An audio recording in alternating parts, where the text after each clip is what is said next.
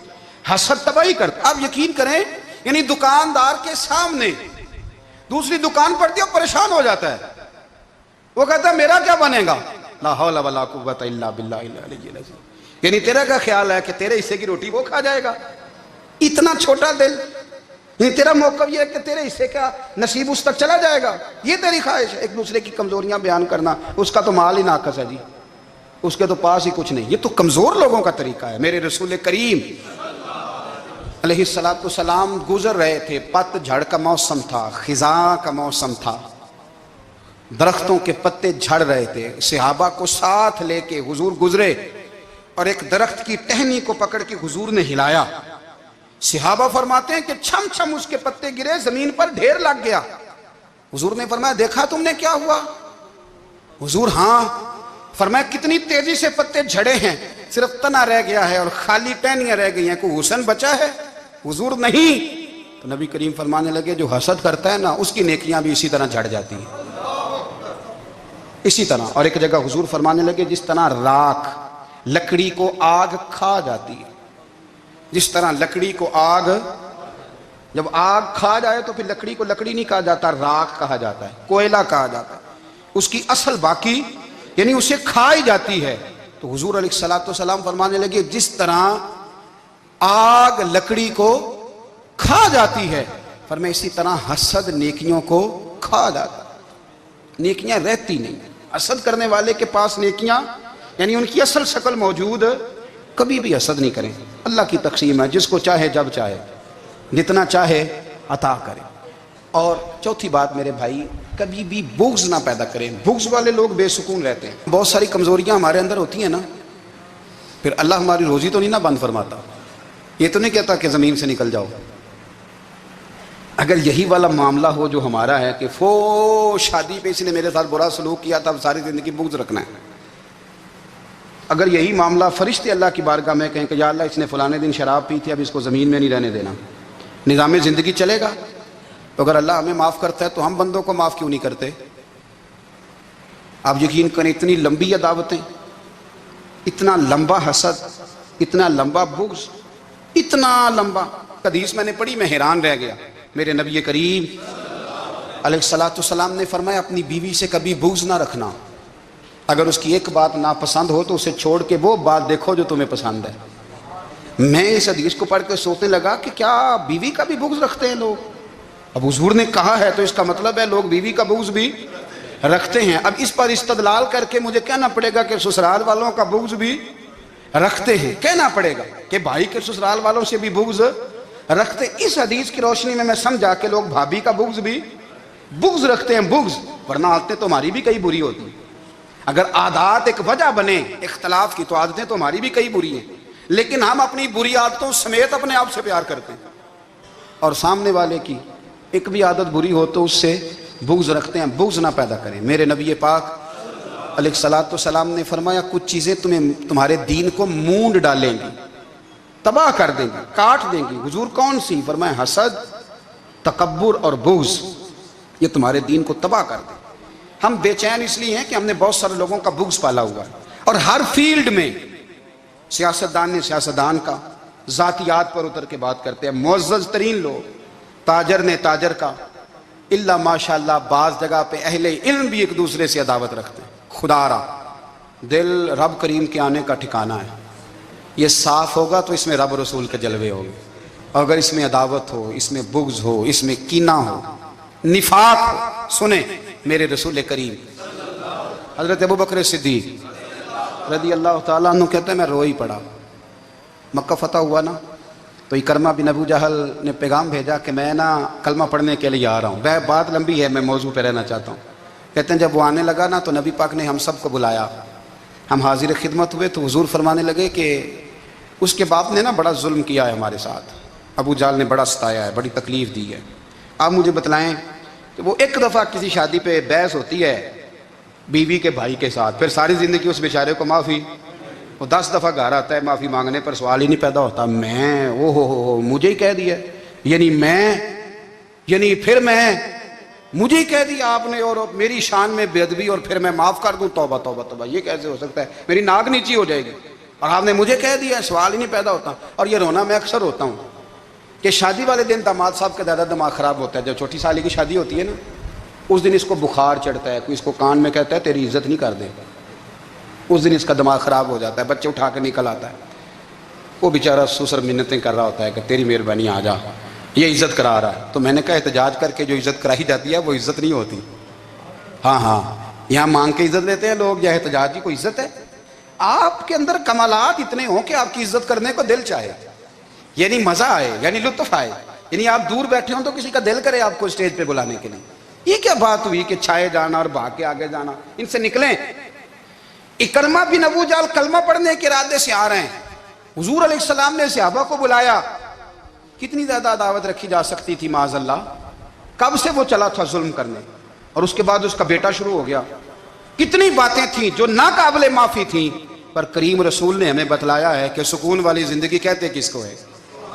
جب سب لوگ جمع ہو گئے تو حضور نے فرمایا بھئی وہ کلمہ پڑھنے آ رہا ہے, اس کے باپ نے ظلم بڑے کیے ہیں, پر میری نصیحت یہ ہے کہ اس کے سامنے اس کے باپ کو برا نہ کہے, خبردار کوئی اس کے سامنے کوئی بات نہ کرے. اب وہ کلمہ پڑھنے آ رہا ہے, مطیع ہو کے آ رہا ہے, بان کے آ رہا ہے. کہتے ہیں اللہ کے رسول نے نا کافی دیر تک خطبہ دیا, بریفنگ دی, بات سمجھائی. جناب صدیق اکبر کہتے ہیں میں رو پڑا. ایک صحابی مجھے کہنے لگے تمہیں کیا ہوا؟ تو میں نے کہا میں مصطفیٰ کی رحمت پہ رو رہا ہوں. دیکھو کن کے لیے حضور گراؤنڈ بنا رہے ہیں, دیکھو کن کے لیے حضور تیاری کر رہے ہیں, جنہوں نے ساری زندگی دشمنی کی. خدا را یہ اندر سے عداوتیں نکال پھینکو. او بھائی اتنا تو لمبا ٹائم ہی کوئی نہیں, اتنا تو وقت ہی کوئی نہیں, اس کو صاف رکھو. بندہ کوئی کر بھی گیا تو کوئی حرج نہیں. چنگی مندی سجنا کولوں 100 واری ہو جاندی, یار یاراں دا گلہ نہیں کر دے. اصل پریت یار یاراں دا جڑا گلہ کردا جے یار نہیں جی ہوندا. ہاں پکی بات, پکی پیڑی. میرا ایک سنگی مجھے آ کے آنے لگا فلانی جگہ بندہ یہ بات کر رہا تھا. میں کہ تو اوتھے ہی سیں سوندا سیں, تم ہی نال ہی سیں. میرا تو سجن بات سن ہی نہیں سکتا. چنگی مندی سجنا کولوں 100 واری ہو جاندی, یار یاراں دا گلہ نہیں کر دے, اصل پریت جنہاں دی. ہاں جو بندے پھر ہوتے اس طرح کے, ان کے لیے بھی میاں صاحب نے کہا ہے, ان کے لیے بھی میاں صاحب نے کہا ہے, ان کے لیے بھی آپ نے بات ارشاد فرمائی ہے. آپ نے فرمایا چنگا ہویا لڑ نیڑیوں چھٹا, کتے عمر نہیں لنگی ساری, بے قدراں دی یاری کولوں توبہ لکھ لکھ واری. او چنگا ہویا لڑ نیڑیوں چھٹا, کتے عمر نہیں لنگی ساری. جو اس طرح کا تھا نا شکوے کرنے والا, بغض رکھنے والا, فرمایا بے قدراں دی یاری کولوں توبہ, یعنی لاکھ تے لاکھ کنے ہو گئے, یعنی 2 لاکھ واری توبہ کی تھی انہوں نے, گنی نہیں جا سکتی جتنی میاں صاحب نے توبہ کر دی. بے قدرے دوست, بے قدراں دی یاری کولوں توبہ لکھ لکھ واری. چنگا ہویا لڑ نیڑیوں چھٹا, کتے عمر نہیں لنگی ساری. تو مہربانی کریں, ایک تو اگر آپ مطمئن رہنا چاہتے ہیں تو کبھی کبھی نا مست ہو کے ذکر الہی کریں. مست ہو, وہ والا ذکر نہیں جس میں آپ موبائل بھی دیکھ رہے ہیں اور کہانیاں بھی. میرے سامنے کو بندہ جمعے والے دن یا تقریر کے درمیان تسبیح لے کے بیٹھ جائے تو میں اس سے پوچھتا ہوں تو 2 کام ایک ٹائم جی میں پہ کرنا ہے. میری بھی بات سن رہے ہو, تسبیح پڑھی تو ممکن ہی نہیں. تسبیح تو تسبیح ہے, جب وہ ہوگی تو پھر کوئی اور کام سوال ہی نہیں پیدا ہو. ایک تو ذکر کریں محو ہو, دوسری بات حقیقت کا سامنا کریں. آپ اگر مطمئن رہنا چاہتے ہیں تو حقیقت پسند بنیں.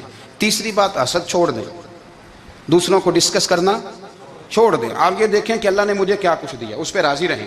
اور چوتھی بات عداوت چھوڑ دیں, سینے میں کینہ چھوڑ دیں. آپ کی زندگی مطمئن ہو جائے گی, آپ خوشحال رہیں گے. وہ جو آپ لفظ کہتے ہیں نا کہ میں بور ہوں, میں پریشان ہوں, اس سے آپ نکل آئیں گے. اللہ ہمیں محبوب کی غلامی میں زندہ رکھے, غلامی میں موت.